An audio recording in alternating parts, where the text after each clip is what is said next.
And in the end, what is being offended when Jesus says things like this is our sense of self-importance.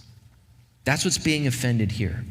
Our belief that we should be in charge, that we should be in control of our daily lives, that we should be in charge of what we think is true and false, all of that is being brushed aside by the claim of Jesus Christ to be God alone. This is what struck me thinking about this week. I really hope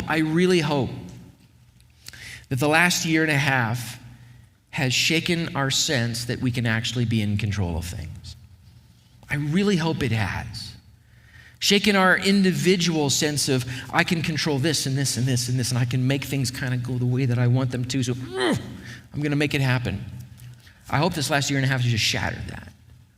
Our sense of, well, if we, give the right money to the right people, then everything's going to be taken care of on a great, big, gigantic scale. That's not working, people. I hope it shattered our belief in that.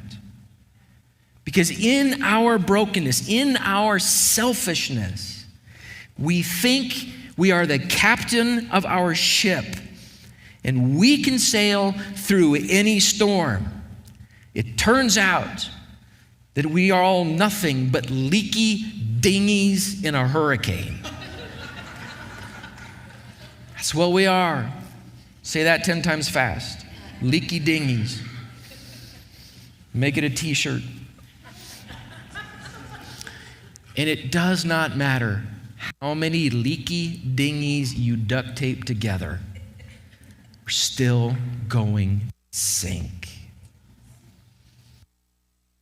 And in that leaky little boat, in the middle of a storm, will you be offended when the battleship shows up and offers to pull you out of the water to safety?